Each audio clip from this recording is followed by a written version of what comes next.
I wanted to look into building a tool that I use quite a lot for a bunch of my stuff.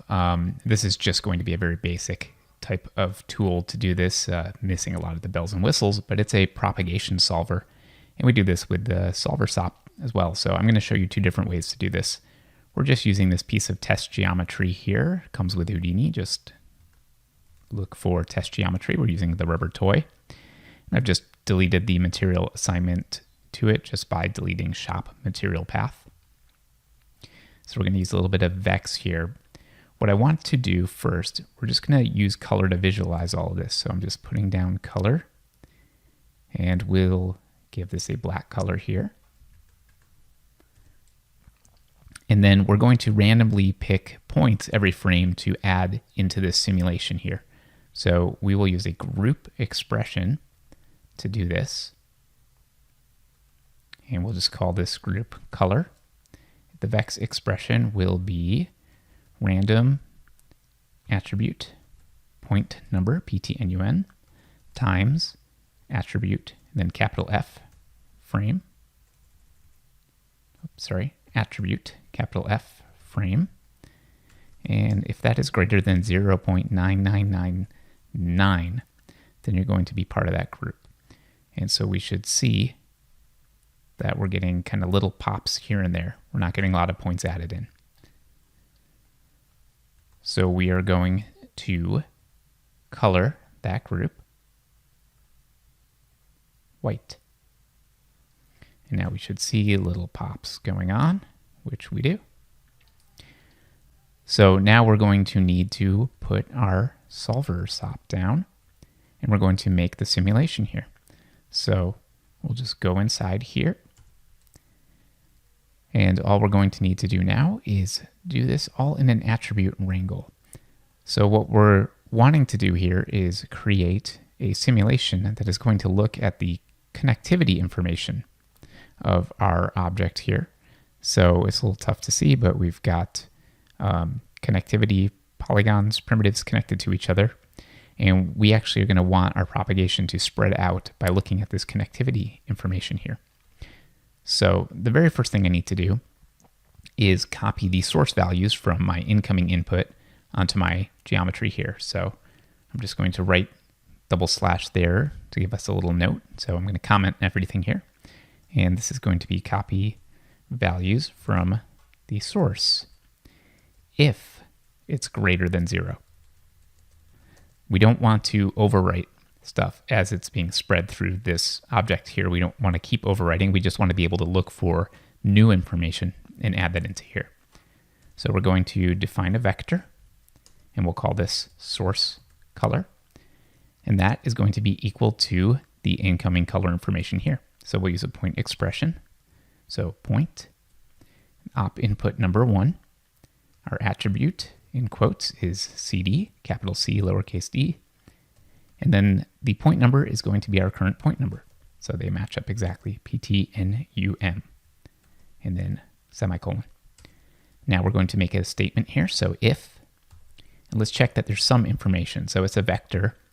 All the components are going to be equal because we're using red, white, and red, green, and blue. But I'm just going to use the length here to test that. So I'm going to say if the length of the source color is greater than 0, that means there's some value in any of these components in either red, green, or blue. Then we'll close that statement there. Our color attribute CD, is equal to source color. So that should take care of copying the values. And we can just do a quick test if we want to go up one level. And we should see that those values copy and then stay.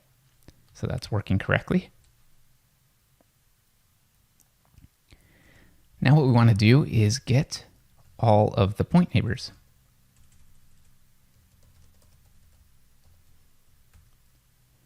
And to do this, we're going to use a neighbor expression. And there's one that's already set up. So this uses arrays here. So we need to define an array. So our array is going to be called neighbors. And we define an array just by declaring it and then using this open and close bracket there. So that's going to be equal to this function called neighbors. And they spell theirs in the European way. I will do the same thing. So we need the first input, and then we need to know which point number we're interested in getting the neighbors from. So that is going to be our current point, which is attribute point number.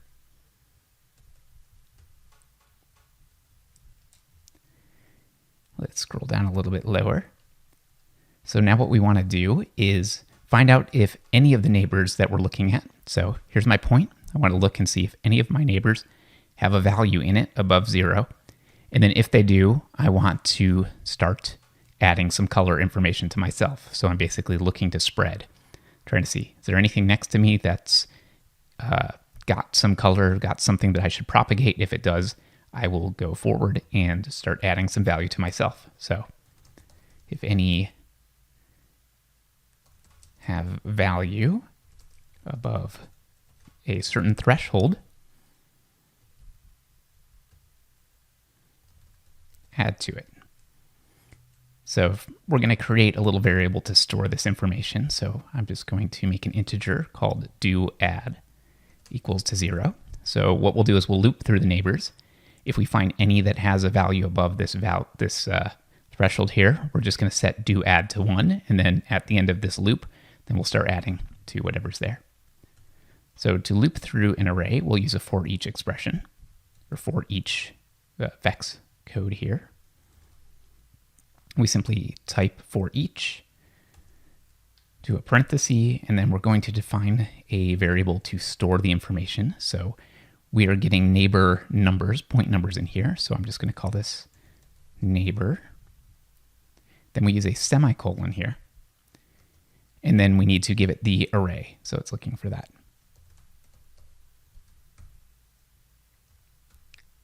Now I'm just going to use a curly bracket there. And then all of our code goes in between here. So this is going to loop through all the arrays, all the neighbors in the array, and it's going to store whatever the information is into a variable called neighbor. So the only things that we have stored in here are the actual point numbers. So we'll make a new vector. We'll call that color. And that is going to be another point expression. And this, by the way, should be the first input. So let's change that. That needs to be input number 1, that one that's coming in. That's 0, that's 1. So it should be that one. So we need this information here that's coming in. And we want our color information. And the point number is going to be our neighbor. And we'll use this expression again. If the length of color is greater than a certain threshold, we could use 0, but then it'll spread very quickly. I'm going to use a threshold of 0.5. And this is something that you can change and finesse as much as you want, or make it a parameter that's available for the user to play with. So if it's greater than that, then we will set doAdd to 1. And then finally, we are going to do our addition. So if doAdd is equal to 1,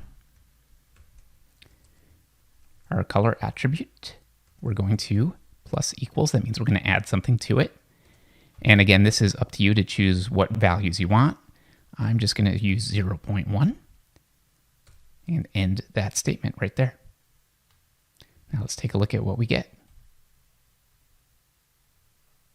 There we go. So I don't know if we actually have any points visible here at the beginning, but maybe we'll change this expression here. So let's say frame plus, I don't know. Do we get anything visible?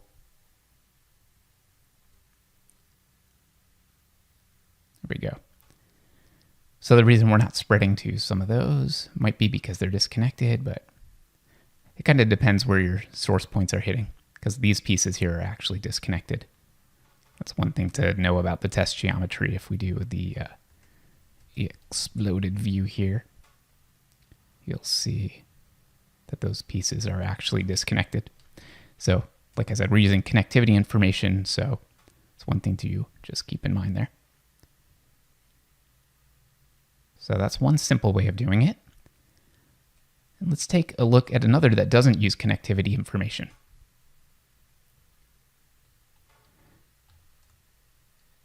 So here what I'm going to do is scatter. We will turn off relaxation. And what we will do is scatter for every 5 frames. So we'll say if attribute frame mod 5, that's percentage 5, equals 0. That means every 5 frames. Do 1 particle, otherwise do 0. And I'm calling them particles, but they're just points.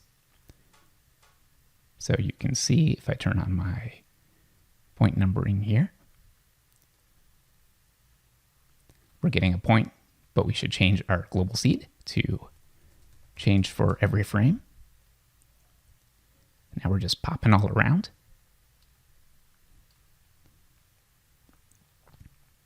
So I'm going to want to copy some metaballs onto here, and I'm going to want them to grow. So to do that, I'll be using a copy sop, but I need to give it some scale information, some initialization. So I want these to have 0 scale to start with. So I'm going to make an attribute. Using attribute create, this is going to be p-scale. And it's just going to be 0. And that's all we need to do, I believe, to initialize this. So now we'll make a solver. Go right into the first input. And we are just going to merge our points together. So we have the previous points merged with our current points, and that goes out. Now we just need to grow these points. So I'm going to use an attribute wrangle. And we're just going to keep increasing p-scale by a certain value every frame. So at p-scale plus equals 0.03. How about? And then a semicolon. So we should see points accumulating, which we do. Now we're just going to copy a metaball onto here.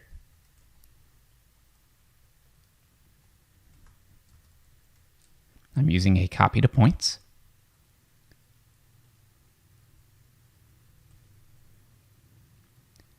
And I probably want to dial the radius of this way down. Maybe something like 0.1. And we can see that that's growing. Now we need to transfer this information onto our object. So we're just going to use an attribute vop. Plug that straight into the first input, and our metaballs into the second input. Go inside. And we need a metaball weight. Our file is going to be our second input, and our position is our current lookup position. And we'll just plug weight straight into color. And now you can see that the color is spreading through our object this way. So it looks a little bit soft. So why don't we do this? Let's add a ramp. Just insert right here. Make that a spline ramp. We'll go up and we'll take a look here. So that's zeroed out. Why don't we increase that and then just change the contrast this way?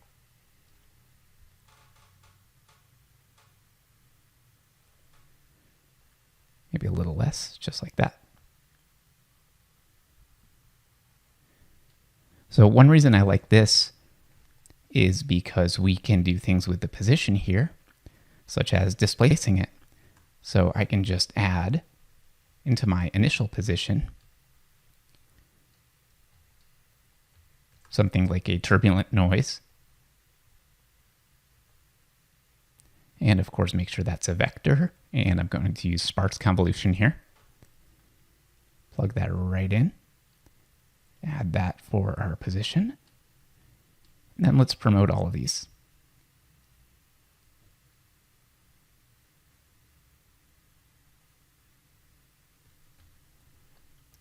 Go a little bit forward. And we'll just play with the amplitude here. So you can see 0 like that, up a little bit. Let's just change the frequency.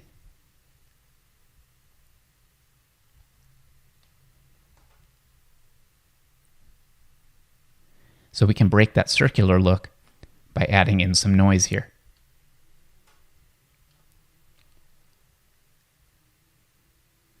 And then we can get something that's really organic.